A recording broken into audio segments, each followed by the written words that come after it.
వర్షంలో పేద తుని బిర్యానీ వ్యాపారం. పక్షుల గ్రామంలో వాతావరణం భయంకరంగా మారిపోయింది. ఉరుములు మెరుపులతో 4 రోజుల నుండి ఎడతెరిపి లేకుండా కుండపోత వర్షం పడుతూనే ఉంది. కింద నేలంతా వరద నీటితో సముద్రంలా మారిపోయింది. పక్షులన్నీ ఎత్తైన చెట్ల కొమ్మల మీద తమ గూళ్లల్లో సురక్షితంగా ఉన్నాయి. బయటకు వెళ్లలేక ఇంట్లో దాచుకున్న పాత సరుకులు, పప్పు, ఆకులు తిని అందరికీ విసుగొచ్చేసింది. ఒక చెట్టు కొమ్మ మీద ఉన్న పూరి గుడిసెలో పేద తుని పిచ్చుక, ఆమె కూతురు పుచ్చి పిచ్చుక ఆకలితో వణుకుతున్నారు. బుజ్జి పిచ్చుక చలికి వణుకుతూ, అమ్మా, నాకు చాలా ఆకలిగా ఉందమ్మా. వానలు మొదలైనప్పటి నుండి ఆ చప్పటి ఆకుకూరలు తిని నా నోరు చేదుగా అయిపోయింది. ఈ చలికాలికి వేడివేడిగా కారం కారంగా ఏదైనా తినాలనుందమ్మా. తుని పిచ్చుక నిట్టూరుస్తూ, నేనేం చెయ్యాలి బుజ్జి? మనది పేద కుటుంబం. కింద చూస్తే సముద్రంలో వరద పారుతుంది. కూలి పనికి వెళ్దామంటే ప్రాణాలు పోతాయి. ఇంట్లో ఉన్న ఆ 4 గింజలతోనే అడ్జస్ట్ అవ్వాలి తల్లి. నాకు కూడా నీకు ఘాటుగా ఏదైనా వండి పెట్టాలనుంది, కానీ చేతిలో చిల్లిగవ్వలేదు. చోటు చిలుక పక్క చెట్టు గూట్లో నుండి అరుస్తూ, ఏంటి తని, పిల్లలు ఏమైనా తిన్నారా? మా ఇంట్లో పన్నుగాడు చప్పటి కూడా తినలేను అని ఒకటే గోల చేస్తున్నాడు. వాన ఇప్పట్లో తగ్గేలా లేదు. కనీసం వేడివేడిగా ఏదైనా వండుకుందామన్నా ఇంట్లో నూనె లేదు. బన్ను చిలుక చోటు వెనుక నుండి, అవును పిన్నే, నాకైతే మసాలాలు దట్టించిన ధమ్ బిర్యానీ తినాలని ఊహల్లోకి వస్తుంది. ఆ బిర్యానీ ఆకు వాసన తలుచుకుంటేనే నా కడుపులో ఎలుకలు పరిగెడుతున్నాయి. బుజ్జి పిచ్చుక నోరూరుతూ ఏడుపు ముఖంతో, అబ్బా పనుక, బిర్యానీ పేరు చెప్పి నా ఆకలి ఇంకా పెంచేశావురా. అమ్మా ప్లీజ్ అమ్మా, నాకు కూడా బిర్యానీ తినాలనుంది. నా వల్ల కావట్లేదు. తుని పిచ్చుక ఆలోచనలో పడి ఒక్కసారిగా ఆనందంగా, బిర్యానీనా? ఆగండి బుజ్జి, నీకొక విషయం గుర్తుందా? వానాకాలం రాకముందు ఊళ్ళో రామయ్య గారింట్లో పెళ్లికి నేను రాత్రింబవళ్ళు అంట్లు తోమాను కదా. అప్పుడు వాళ్ళు నా కూలికి బదులుగా ఒక చిన్న సంచిలో మంచి బాస్మతి బియ్యం, నెయ్యి, మసాలా దినుసులు ఇచ్చారు కదా. బుజ్జి పిచ్చుక ఆశ్చర్యంగా, అవునమ్మా, అవి నా పుట్టినరోజుకి వండుతానని అటుక మీద దాచిపెట్టావు కదా, అవి ఇంకా ఉన్నాయా? తుని పిచ్చుక నవ్వుతూ, ఉన్నాయి బుజ్జి. ఆకలితో అల్లడి కంటే ఆ దాచిన సరుకులతో ఈ రోజే బిర్యానీ దంచేద్దాం. నా కూలీ కష్టానికి దొరికిన సరుకులవి. ఈ రోజు మన పూరి గుడిసెలో రాజుల భోజనం చేద్దాం. బుజ్జి పిచ్చుక ఎగిరి గంతేస్తూ, వావ్, అయితే లేట్ ఎందుకమ్మా, మట్టి పొయ్యి వెలిగించు. తుని పిచ్చుక కాస్త ఆలోచిస్తూ, ఆగు బుజ్జి, నాకొక గొప్ప ఆలోచన వచ్చింది. మనం పేదవాళ్ళం కావచ్చు, కానీ నా వంట రుచి ఊరందరికీ తెలుసు. ఇప్పుడు ఊళ్ళో వాళ్ళందరూ కూడా ఈ వానలో కమ్మటి భోజనం లేక ఇబ్బంది పడుతున్నారు. మొన్న వరదలో మన చెట్టుకి కొట్టుకొచ్చిన ఒక పేద మట్టి కుండ ఉంది. మనం కేవలం మన కోసమే కాకుండా ఊరందరికీ సరిపోయేలా ఆ పెద్ద కుండలో బిర్యానీ వండితే ఎలా ఉంటుంది? బుజ్జి పిచ్చుక ఆశ్చర్యంగా, అంటే ఆ బిర్యానీని ఊరి వాళ్ళకి అమ్ముతావా అమ్మా? వ్యాపారం చేద్దామనా? అవును బుజ్జి, ఇది మనకొక మంచి అవకాశం. నా దగ్గర ఉన్న సరుకులతో న్యాయంగా వ్యాపారం చేస్తాను. వచ్చే డబ్బులతో ఈ వర్షాకాలమంతా మనం హాయిగా బ్రతకొచ్చు. నేను పేదరాలిని కావచ్చు, కానీ నా వంట రుచిలో పేదరికం ఉండదు. ఈ రోజుటి నుండి నా వ్యాపారం పేరు పేద తుని ధమ్ బిర్యానీ. చోటు చిలుక విని ఆశ్చర్యపోతూ, ఏంటి తుని, సూపర్ ప్లాన్ వేశావు. మట్టి కుండలో బిర్యానీ అంటే అదిరిపోతుంది, కానీ వండటం బాగానే ఉంది. ఈ వరదలో పక్క చెట్ల మీద ఉన్న వాళ్ళకి బిర్యానీ ఎలా డెలివరీ చేస్తావే? ఎవరు నీ చెట్టు దగ్గరికి రాలేరు కదా. ఆ డెలివరీ సంగతి పిల్లలు చూసుకుంటారులే చోటు. ముందు నేను నా వంట మొదలు పెడతాను. బుజ్జి, త్వరగా వెళ్ళి ఆ బాస్మతి బియ్యం, నెయ్యి డబ్బా తించు. తుని పిచ్చుక ఆ పెద్ద మట్టి కుండను మట్టి పొయ్యి మీద పెడుతుంది. కుండ వేడెక్కగానే అందులో స్వచ్ఛమైన నెయ్యి వేస్తుంది. ఆ తర్వాత దాల్చిన చెక్క, యాలకులు, షాజీరా, బిర్యానీ ఆకు వేసి వేయిస్తుంది. పుదీనా, కొత్తిమీర వేసి కలుపుతుంది. ఆ మసాలాల ఘాటు, నెయ్యి వాసన ఆ వర్షపు గాలితో కలిసి అడవంతా వ్యాపిస్తుంది. చిచ్చుకాకి దూరంగా వాసన పీల్చుకుంటూ, అరే, ఏంటిదే ఎంత అద్భుతమైన సువాసన వస్తుంది. కడుపులో ఆకలి దంచి కొడుతుంది. ఎవరో గట్టిగానే మసాలాలో దట్టించినట్టున్నారు. అవునమ్మా, ఆ పేద తుని పిన్ని గుడిసె దగ్గర ఒక పెద్ద కుండలో ఏదో వండుతుంది. చిచ్చుకాకి ఆశ్చర్యంగా, ఏమిటి, ఆ పేదతోని వండుతోందా? దాని దగ్గర రోజు తినడానికి గింజలుండవు. దానికంత గుప్పమనే మసాలాలు ఎక్కడి నుండి వచ్చాయో. వాసన మాత్రం ప్రాణం లాగేస్తుందిరా చిన్నగా.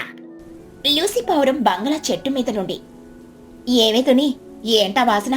మాకైతే ఆకలితో ప్రాణాలు పోయేలా ఉన్నాయి. ఏం వండుతున్నావే? అవును తుని, వర్షానికి చలితో వణుకుతుంటే నీ వంట వాసన మాకు పిచ్చెక్కిచ్చేస్తుంది. తుని పిచ్చుక వెదురు పొంగును బైక్ లాగా పెట్టుకొని, వినండి వినండి, పక్షుల గ్రామం వాసులందరికీ ఒక శుభవార్త. నేను పేదరాలినే కావచ్చు కానీ నా వంట రుచి మాత్రం రాజులకి కూడా దొరకదు. ఈ కుండపోత వర్షంలో మీ ముందుకొచ్చేసింది మన పేద తుని ధమ్ బిర్యానీ. రామయ్య గారి పెళ్లిలో నేను సంపాదించుకున్న నాణ్యమైన సరుకులతో నాటు స్టైల్లో వండుతున్న వేడి వేడి బిర్యానీ. కావలసిన వాళ్ళు ఆర్డర్లు ఇచ్చుకోవచ్చు. చిచ్చుకాకి ఆశ్చర్యంగా, అబ్బో, పేదతోని కష్టకాలంలో బాగానే బుర్ర వాడుతుంది. కానీతోనే రేట్ అంతా, నువ్వు పేదరాలివి కదా అని రేట్ ఎక్కువ చెప్తే నేను కొనేదే లేదు చెప్తున్నా. తుని పిచ్చుక నవ్వుతూ, ఇది ఆపద సమయం చిచ్చు. ఆకలి బాధ నాకు బాగా తెలుసు. ఎవరిని దోచుకునే ఉద్దేశం నాకు లేదు. కడుపు నిండా వచ్చే ఒక పెద్ద ఆకు బిర్యానీ కేవలం 40 రూపాయలు మాత్రమే. రేటు చాలా బాగుంది తుని, నాకొక 3 ప్యాకెట్లు కావాలి. లూసి పౌరం వెటకారంగా నవ్వుతూ, ఆర్డర్లు బాగానే తీసుకుంటున్నావు తుని, కాని కింద సముద్రంలో వరద పారుతోందిగా, ఎవరు నీ చెట్టు దగ్గరికి రాలేరు. మరి ఈ వానలో ఆ బిర్యానీని ఎలా డెలివరీ చేస్తావే? గాలిలో విసిరేస్తావా ఏమిటి? డెలివరీ చేయలేనప్పుడు ఈ డ్రామా ఎందుకు? లూసి పౌరం మాటలకు అందరూ ఆలోచనలో పడతారు. నిజమే కదా, ఎలా పంపించాలి అని అందరికీ అనుమానం వస్తుంది. బుజ్జి పిచ్చుక ముందుకొచ్చి, లూసి ఆంటీ, మాది పేద కుటుంబం కావచ్చు కానీ తెలివితేటలకు కొదవ లేదు. మీరు టెన్షన్ పడకండి. వంట చేయడం మా అమ్మ బాధ్యత. దాన్ని మీ కూటి వరకు చేర్చడం నా బాధ్యత. పన్ను చిన్ను మన ప్లాన్ మొదలు పెట్టాము. రెడీ బుజ్జే, నేను మా చెట్టు మీద ఉన్న లావుపాటి అడవి తీగలను సిద్ధం చేశాను. నేను కూడా తీగలను రెడీ చేశాను బుజ్జి, ఏం చెయ్యాలో చెప్పు. లూసి ఆంటీ అడిగింది కరెక్టే.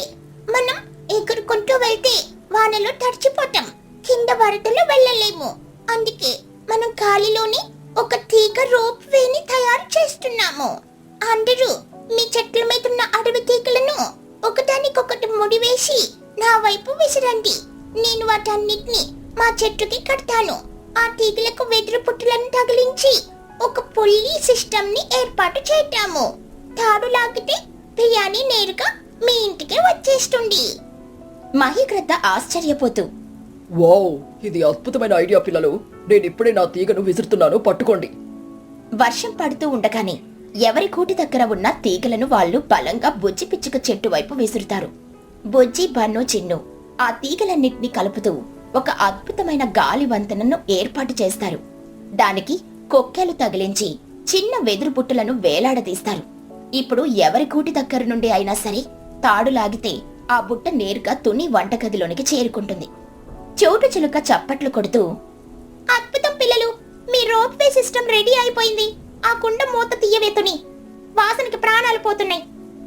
తుని పిచ్చుక మట్టి మూతను తీస్తూ, ఇదిగో మన వేడి వేడి పేద తుని ధమ్ బిర్యానీ రెడీ. మొదటి ఆర్డర్ ఎవరిది?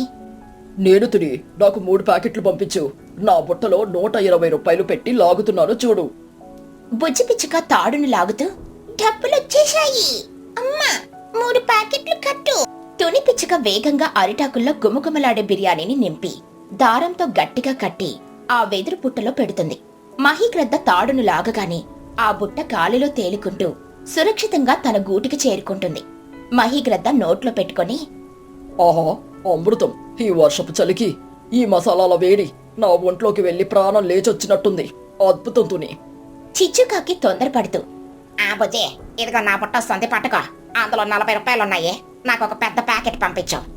తుని పిచ్చుక నవ్వుతూ, ఇదిగో చిచ్చు, నీ బుట్టొస్తుంది, లాక్కో.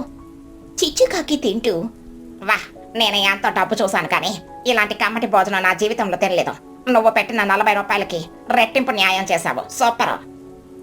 ఒకరి తర్వాత ఒకరు గ్రామంలోని పక్షులన్నీ బుట్టల ద్వారా డబ్బులు పంపించడం, తుని వాళ్ళకి బిర్యానీ పార్సెల్స్ పంపించడం చకచకా జరిగిపోతాయి. పిల్లల రోప్ వే సిస్టమ్ అద్భుతంగా పనిచేస్తుంది. కాని ఒకే ఒక్కరు మాత్రం ఆర్డర్ చేయకుండా బింకంగా కూర్చుంటారు. అది లూసి పౌరం. లూసి పౌరం తనలో తాను కొనుక్కుంటూ, అబ్బా, ఈ వాసనకి నా కడుపు మాడిపోతుంది. అందరూ లొట్టలేసుకుంటూ తింటున్నారు, కానీ నేను ఇందాక దాన్ని ఎగతాళి చేశాను కదా. ఇప్పుడు ఏ మొహం పెట్టుకుని అడగాలి? నా పరువు పోదా?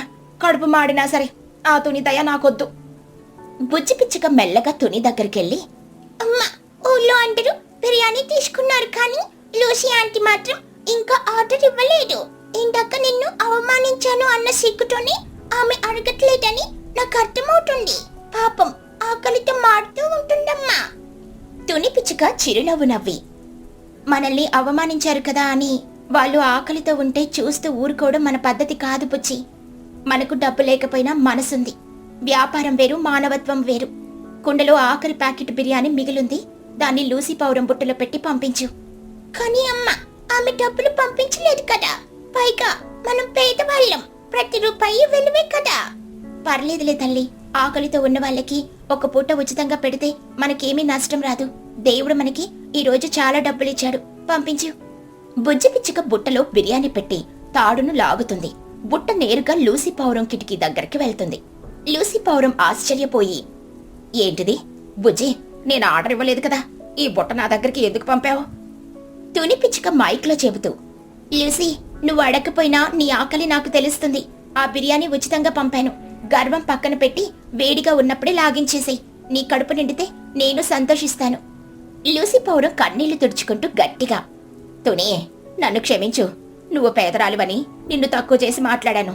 నా గర్వం నా కడుపు నింపలేదు, కానీ నీ గొప్ప మనసు నింపింది. వర్షం తగ్గగానే నేనే స్వయంగా వచ్చి నీ బిర్యానీకి డబ్బులిస్తాను. Thank you Tuni. చిచ్చుకాకి నవ్వుతూ, చూసావా తుని, నీ చేతి వంట ఆ లూసీ పౌరం గర్వాన్ని కూడా కరిగించేసింది. ఈ రోజు వర్షంలో నువ్వు చేసిన ఈ బిర్యానీ వ్యాపారం ఎప్పటికీ సూపర్ హిట్టే. ఆ రాత్రి పక్షుల గ్రామంలో ఎవరూ ఆకలితో పడుకోలేదు.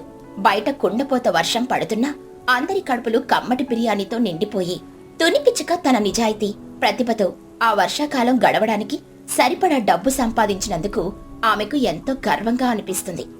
పిల్లల రోప్వే ఐడియా, పేద తుని కష్టం కలిసి ఆ కష్టకాలాన్ని ఒక రుచికరమైన జ్ఞాపకంగా మార్చేశాయి.